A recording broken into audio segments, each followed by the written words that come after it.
UP के बदायूं में मंगलवार शाम को हुई 2 बच्चों की हत्या से हड़कंप मच गया है। घटना बदायूं के सिविल लाइंस थाना इलाके की बाबा कॉलोनी की है। मारे गए बच्चे ठेकेदार विनोद ठाकुर के थे। 13 वर्षीय आयुष और 6 वर्षीय आहान की साजिद और जावेद नामक 2 युवकों ने हत्या कर दी है। हत्या के कारणों का खुलासा नहीं हुआ है। पुलिस ने आरोपी साजिद का 3 घंटे के भीतर ही एनकाउंटर कर दिया, जबकि दूसरा आरोपी जावेद फरार है। पुलिस जावेद की तलाश में संभावित ठिकानों पर छापेमारी कर रही है। दोनों आरोपी मोहल्ले में ही सैलून की दुकान चलाते थे। बच्चों के पिता विनोद सिंह की ओर से बदायूं के सिविल लाइंस थाने में एफआईआर दर्ज कराई गई है। विनोद सिंह का कहना है कि साजिद से उनकी कोई दुश्मनी नहीं थी, वह तो बच्चों के बाल भी काटता था। पता नहीं आखिर उसने मेरे बच्चों को क्यों मारा। आज हमारे घर पे आया था शाम को 6 बजे करीब जावेद साजिद दोनों भाई।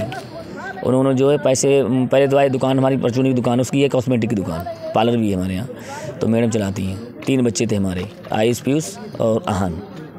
तो उसमें आहान और आयुष ख़त्म हो गया है, उसने गला काट दिया उसका है, चाकू से वार किया है। और मैं तो घर पे नहीं था, रहता था, मतलब बाहर था मैं, तो मुझे फ़ोन गया था, तब मैं वहाँ से भागा हूँ। और उनका नाम जावेद और साजिद दोनों भाई थे। और ये पैसे के फिर बाद में उन्होंने ये कहा था कि मुझे 5000 रुपये की ज़रूरत है कि हमारे बच्चे की, मतलब मैडम की डिलीवरी होनी है। तो ये हमारे पैसे लेने गई अंदर। इन्होंने हमें फ़ोन किया था, तो हमने की कोई बात नहीं, दे दो, बगल के दुकानदार है, दे देगा आपको वापस। नाई था, मतलब सामने की बगल है, तो बोले दे दो। और उसने इतने क्या काम किया, बच्चों को ले गया, वो ले की छत पर, उन दोनों को गला काट दिया। अच्छा, जिस तरह जो मामला सामने आया है, तो क्या लग रहा कि इस आरोपी जो है घटना में पूरे में, इनसे आपकी पुरानी कोई रंजिश थी क्या? कोई रंजिश नहीं थी इसकी हमारी, इससे रंजिश हमारी कुछ नहीं थी। वो तो नाई था, उससे रंजिश क्या होगी? हम तो बाल कटवाने गए, ऐसे बनवाई, अपने निकल आए घर पे, हमें क्या करना है उसका है। और उसके अंदर कोई वो हो तो अलग बात है, वो जानता क्या है हमारी घटना, या किसी ने उसे समझाया होगी हाँ ऐसा काम करो तुम, भैया तभी तो हो सकता है घटना, और क्या है, या कोई मुझसे जलता हो, भाई यही समस्या आती है, क्या आती है किसी की। क्या लग रहा है इस पूरी घटना के पीछे क्या वजह रही होगी? अब इस चीज़ वजह को तो हम कैसे बता सकते हैं, हम ही नहीं जानते कि वजह क्या है अभी इस समय। तो अब जब देखेंगे तब पता चलेगा क्या वजह है। पुलिस के मुताबिक साजिद ने विनोद के घर जाकर उसकी पत्नी से चाय बनाने को कहा। इस दौरान उसने विनोद के 3 बच्चों आयुष, आहान और पीयूष पर छत पर जाकर धारदार हथियार से हमला कर दिया। मामले की जांच के लिए 4 स्पेशल टीमें बनाई गई हैं। हत्याकांड की जांच के लिए 4 जो स्पेशल टीम है उसको बनाया गया है। AK श्रीवास्तव जो कि सिटी SP हैं, वो पूरे टीम को लीड कर रहे हैं। और देखिए आप, वो खुद AK श्रीवास्तव जो हैं वो पहुंचे हैं। कल जब साजिद का एनकाउंटर हुआ तब भी मुझे सर बस एक छोटा सा सवाल है सर, कि सर अभी कितनी जो जांच है वो आगे पहुंच पाई है और क्या कुछ निकल के सामने आया अभी?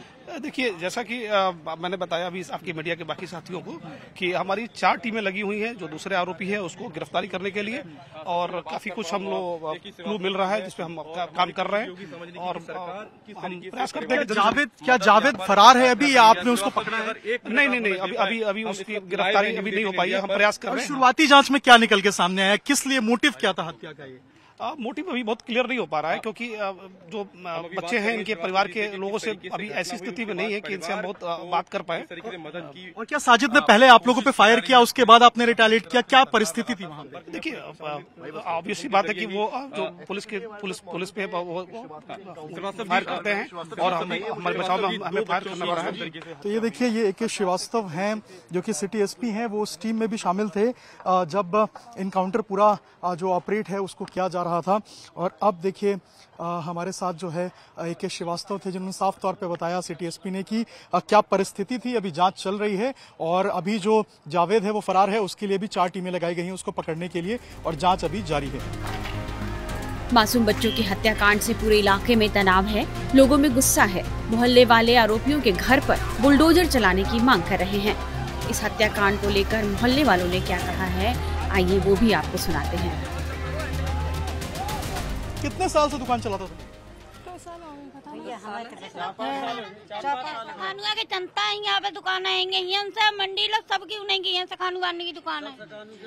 आज तक कभी किसी तरीके से कोई लड़ाई झगड़ा कुछ भी ऐसा? यहाँ पे हम तो उतर आते मंडी गए, बंगल लड़ाई झगड़ा कुछ ना हुआ।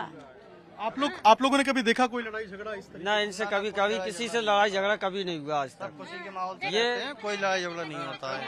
आखिर ये साजिद और जो ये जावेद है, इन पे कभी शक हुआ आप लोगों को कि इस तरीके से किसी ऐसा कभी कोई काम ही नहीं किया इन्होंने। व्यवहार भी अच्छा रहता है, हाँ, व्यवहार भी अच्छा रहता है, कभी ऐसा कोई ऐसा मैटर नहीं आया सामने। अब जब ये घटना निकल के सामने आई, आप लोग भी इस शौक में होंगे कि आखिर कैसे हुआ? अरे सभी बच्चे शॉर्ट हो गए, नींद नहीं आई है पूरी रात, सभी शांत बच्चे हो गए, घर से निकलना बंद कर दिया बच्चों ने। कैसे जानवर बन गया वो, जानवर से बेहतर बन गया वो, जानवर से बेहतर। देखिए, ये आस पड़ोस के लोग हैं, ये लोग जाते थे सैलून में। आप सोचिए कि ये भी सोच रहे हैं कि इनके साथ भी कोई हादसा हो सकता था। अगर वो बच्चों के साथ ऐसा कर सकता है तो किसी के साथ भी कर सकता है। और यही कारण है कि पुलिस अब जावेद को ढूंढ रही है। एक बार मैं बाहर की तस्वीरें जो आपको दिखाऊंगा, यहाँ पे काफी जो भीड़ है वो इकट्ठा है, लोग इकट्ठा हैं और लोगों के मन में बस एक ही सवाल है कि आखिर इस तरीके से क्यों हुआ। भाई साहब, इतने साल से दुकान चला रहा था, कभी किसी को शक नहीं हुआ, आखिर क्या हुआ ऐसा कि मतलब 2 बच्चों पे अटैक कर दिया इसने? ये बहुत बड़ी घटना है। पूरा शहर बहुत ही गमगीन माहौल में है और बच्चों के साथ जो भी हादसा हुआ है, प्रशासन ने एक का एनकाउंटर किया है, लेकिन दूसरे की भी सुनने में आ रहा है कि पकड़ा गया है। 2 व्यक्ति बताए जा रहे हैं। यहाँ पर हम लोग क्षत्रिय महासभा के पदाधिकारी सब यहाँ उपस्थित हैं। पूरे जिले में बहुत बड़ा आक्रोश है। अगर इसमें पुलिस प्रशासन ने जो भी बच्चे मारे गए हैं, जिनका मर्डर किया है, उनके साथ पूर्ण रूप से न्याय नहीं मिला तो पूरी क्षत्रिय महासभा, पूरे जिले का जनमानस, बहुत बड़ा जिले में आंदोलन होगा। योगी मोदी जी की जो नीति है, योगी जी की एनकाउंटर की, इसका हम लोग स्वागत करते हैं कि रात एक जिसने घटना को अंजाम दिया है उसका एनकाउंटर हुआ है, तो कहीं ना कहीं हम लोगों की एक संतुष्टि मिली है। लेकिन अभी संतुष्टि नहीं है। पुलिस ने अभी हम लोग यहाँ पर आए हैं, इस घटना ने पूरे मानवता को कलंकित करने का काम किया है। देखिए, कोई अगर जान पहचान का आदमी है, कोई मानवता को आता है, घर में आता है, तो इसका मतलब ये नहीं है कि आप किसी का मर्डर कर देंगे। और ये समाज विरोधी और मानवता को कलंकित करने वाला इतना बड़ा पाप किया है, जिसकी हम लोग घोर निंदा करते हैं और इसका हम पूरी मांग करते हैं। हमें योगी जी के ऊपर पूरा भरोसा है कि पूरे जो दोषी रह गए हैं, एक ही अपराधी नहीं है, और भी कई इसमें अपराधी हैं, सबका इनकाउंटर होना चाहिए, सबके घर पर बुलडोजर चलना चाहिए। इस घटना से हम सब बहुत आहत हैं। 2 बच्चों की, जो अबोध बच्चों की निर्ममता के साथ हत्या हुई है, बहुत आक्रोश है, बहुत पीड़ा है, लेकिन अभी पूरा न्याय नहीं हुआ। आधा न्याय हुआ, आधा बाकी। अभी आधा न्याय बाकी है। हमारी प्रशासन से मांग है कि आधा न्याय हुआ है, सरकार से इस पीड़ित परिवार को आर्थिक सहायता दिलाई जावे और मोहल्लों में, गलियों में इस तरह से जो सैलून इन लोगों ने खोल रखे हैं उनका वेरिफिकेशन हो, उनको वहां से हटवाया जाए। बिना वेरिफिकेशन के उनको सैलून संचालित न करने दिए। बिल्कुल, वेरिफिकेशन। और अब वो जरूरत भी लोगों को इसलिए आन पड़ी है क्योंकि आप समझिए कि घर के सामने ही दुकान थी, वो सारे बच्चे इसमें आके बाल कटवाते थे, हजामत बनवाते थे और उसी ने आके घर पे ऊपर अटैक कर दिया। ये बात पुलिस के भी गले से नहीं उतर रही है कि आपसी रंजिश कैसे हो सकता है। मासूमों की हत्या से गुस्साए लोगों ने साजिद की दुकान का सामान बाहर जला दिया। हालांकि अब तक हत्या के कारणों का पता नहीं चल सका है कि आखिर 2 मासूमों की जान लेने के पीछे का मकसद क्या था। टाइम्स नाउ नव भारत डिजिटल की रिपोर्ट।